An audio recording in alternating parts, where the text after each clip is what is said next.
Continuando o estudo de circuitos, nós temos que entender como é o funcionamento dos resistores num circuito. Afinal de contas, são os resistores que funcionam como aparelhos, né? E, bem, os resistores eles podem ser colocados essencialmente de duas formas, né? Como eu havia dito no fim da última aula, que é em série e em paralelo. Qual que é a diferença nessas duas situações? É como a corrente e a tensão se comportam nessas associações. Na associação em série, a mesma corrente vai passar nos resistores que estão em série. E isso, obviamente, vai ajudar a resolver cálculos, né? Então, já faço essa anotação, pois ela é essencial para resolver alguns cálculos. Se a corrente é a mesma, então, uma vez que vocês já sabem a diferença de potencial em cada resistor, calcular a corrente vai ser uma conta de mais, basicamente. E o legal em série é que, caso vocês queiram saber qual é a resistência total de um circuito que é apenas em série, como por exemplo esse da figura, a única coisa que vocês precisam saber é somar o valor dessas duas resistências. Então, a associação em série para resistores é a mais simples. A parte de somar as resistências para identificar qual é a resistência equivalente é fácil. O que realmente é interessante aqui, vocês lembrarem, é que a corrente é a mesma, tá? Esse é um ponto extremamente importante. A corrente é a mesma e a diferença de potencial vai ser distinta. Não necessariamente metade para cada. Isso vai depender do valor da resistência. E a associação em paralelo, então, é o contrário. É a diferença de potencial que é igual em cada resistor. A corrente se divide. E ela se divide partindo da ideia da lei dos nós. A gente já conversou. Tem um nó, a corrente vai se dividir, então. Não, dividir talvez seja uma palavra um pouco errada aqui nesse contexto, mas ela vai se separar. Vai uma parte para um lado do circuito, uma outra parte da corrente para outro lado do circuito. Novamente, não é necessariamente igual. A corrente vai ser igual se as resistências forem iguais nos dois caminhos. Isso, né, pode até facilitar bastante o cálculo. Principalmente o cálculo da resistência equivalente. Mas, como nem sempre é o caso, como na maioria das vezes não é o caso, então é importante a gente entender aqui os detalhes, né? Então, o primeiro passo é esse, né? A corrente vai ser diferente a partir do momento que ela passa pelo nó. Mas, com certeza, a soma das duas correntes as duas correntes que vão surgir depois que essa corrente inicial passa pelo nó, tem que ser igual à corrente inicial. Então, entra uma quantidade de corrente, sai duas novas quantidades de corrente, mas a soma dessas duas correntes é igual a essa corrente inicial. Por que que deve ser igual sempre, independente do caso? Por causa da conservação de matéria. Tu não vai criar carga elétrica só porque ela está passando por um nó. Não existe porquê. Imagina se fosse água. Tu não estaria criando água do nada ali para ela passar por uma bifurcação de canos. O processo aqui é o mesmo de um circuito hidráulico. Não há criação de massa do nada. Muito bem. E para calcular a resistência equivalente, então, o cálculo é diferente. A gente calcula com essa equaçãozinha aqui e generaliza para mais resistências dessa forma. Então, tomem cuidado. Não é resistência equivalente igual a 1 sobre R1 mais 1 sobre R2. É 1 sobre resistência equivalente também. Então, é um erro bem comum aí, esse ponto em específico. Daí, vocês façam as somas aqui do lado direito dessas frações e, eventualmente, multipliquem em x para calcular a resistência equivalente. Então, essa expressão ela fica bem simples quando a gente só tem duas resistências, né? Porque daí vai ficar simplesmente R2 e R1 aqui, ao passo que vocês multiplicarem esses denominadores para as bases, né, da fração. E então a resistência equivalente vai ser R1 vezes R2 dividido por R1 mais R2. Sempre é o caso. caso sejam duas resistências. Legal. Para resolver esses circuitos, eles podem ser um pouco confusos às vezes, mas se vocês seguirem sempre o mesmo algoritmo, facilita um pouco, né? E o algoritmo está aqui. Uma vez desenhado o circuito, normalmente a gente recebe, né, uma questão de prova, uma questão de exercício do Halliday, nós identificamos então as associações mais simples. Aqui, por exemplo, eu identifico essa associação aqui como uma associação em série simples, essa aqui como uma associação em paralelo simples, e vou resolvendo as mais simples primeiro. E, vamos dizer assim, ir simplificando o circuito de dentro para fora. Okay? Então, o que vai acontecer aqui, né? Eu nem fiz essa conta, mas eu já reparo, por exemplo, que esse resistor, esses dois resistores aqui, formaram esse resistor equivalente de 12 ohms aqui.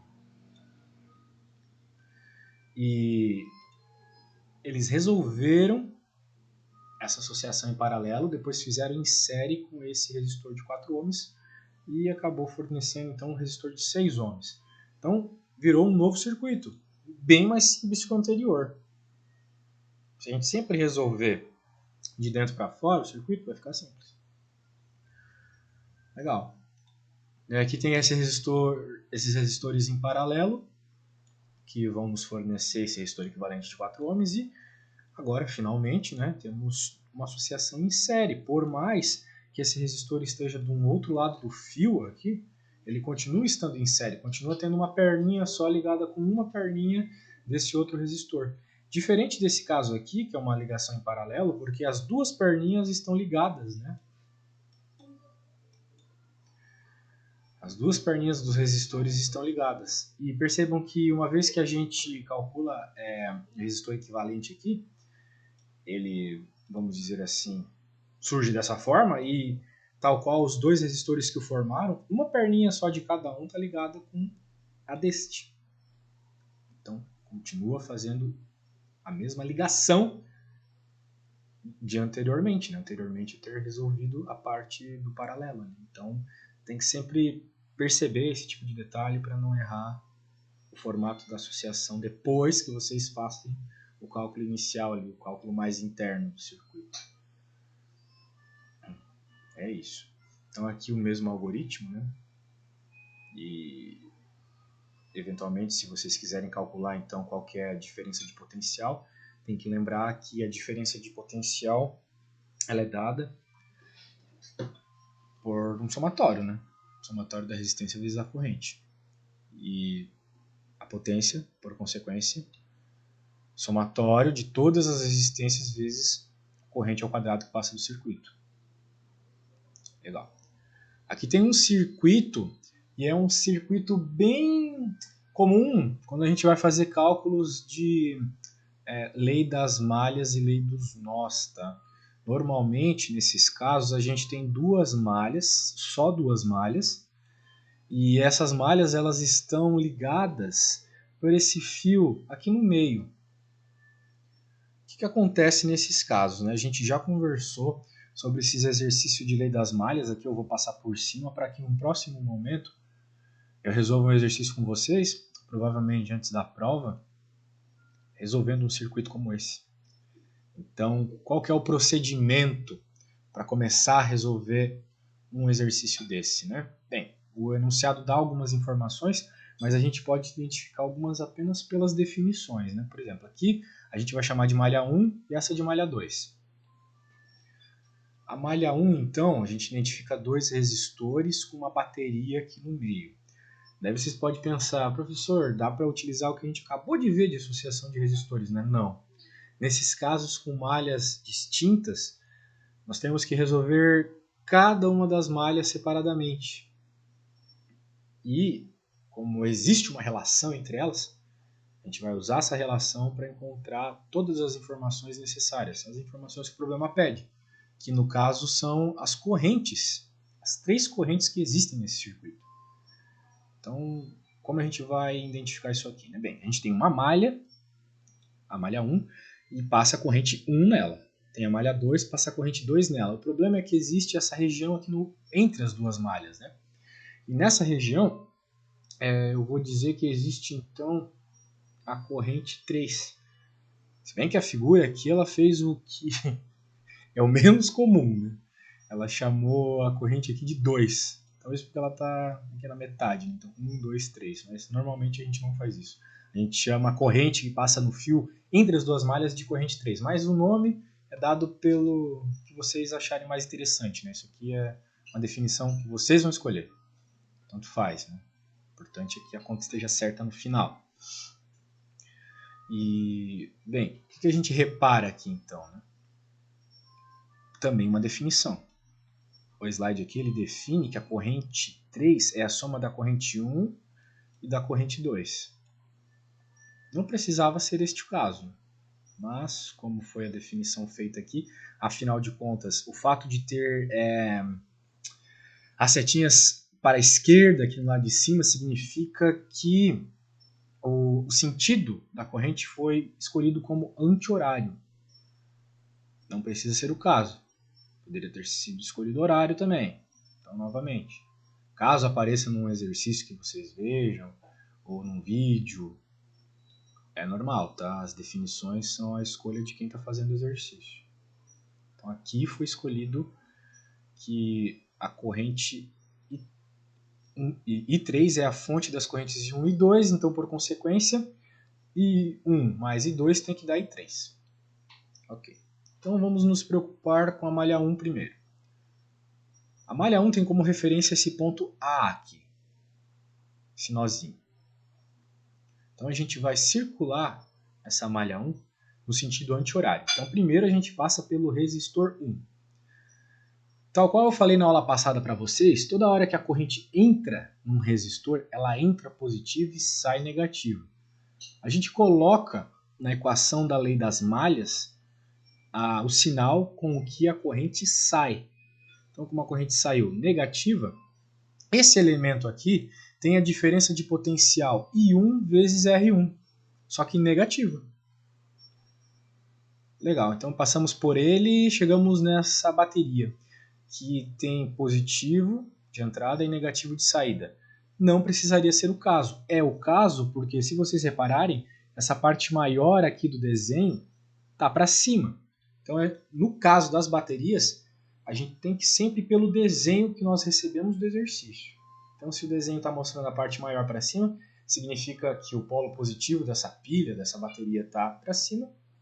E a parte menor identifica sempre a parte negativa dessa minha bateria, que gera uma diferença de potencial. Então, a diferença de potencial é justamente dada por esses sinais, né?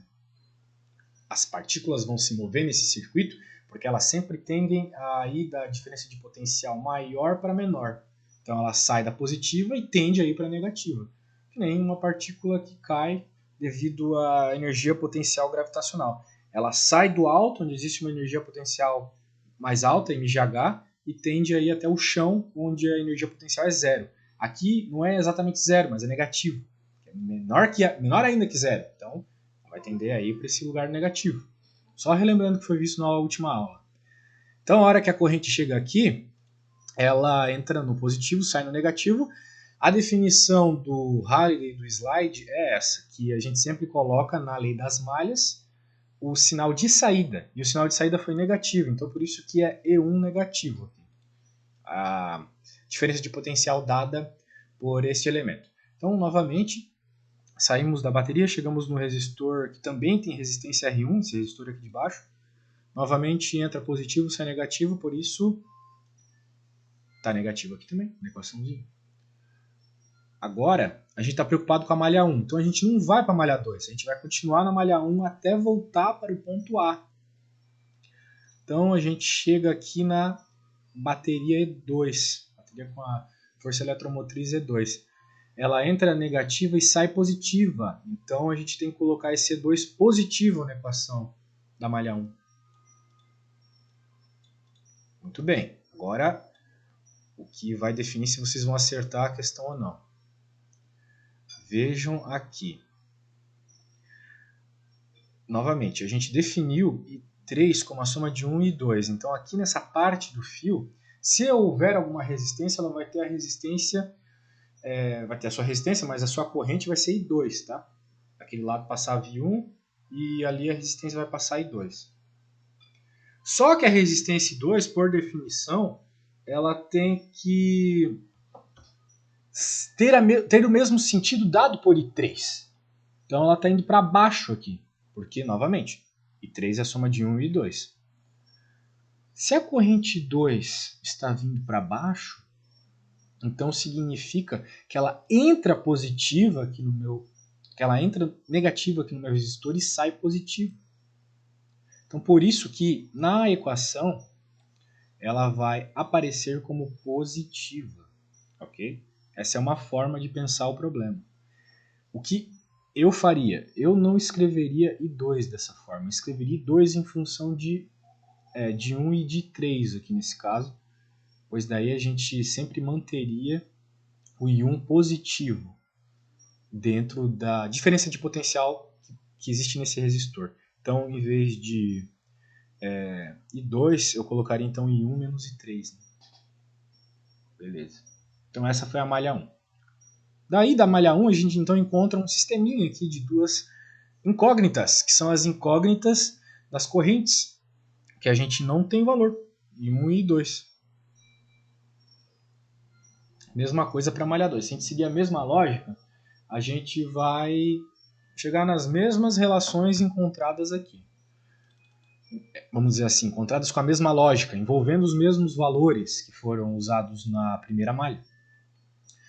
Então a gente vai ter dois sistemas com 3 incógnitas. A princípio isso não seria resolvível. Porém a gente tem que lembrar que I3 é a soma de 1 e 2.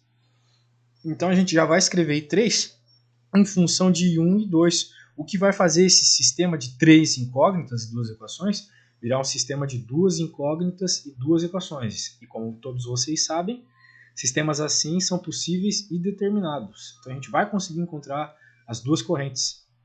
Vocês façam então do jeito que vocês acharem mais conveniente, né? Ou façam um sistema de matrizes, ou isolem uma das correntes em uma equação e joguem na outra, tanto faz. Ok.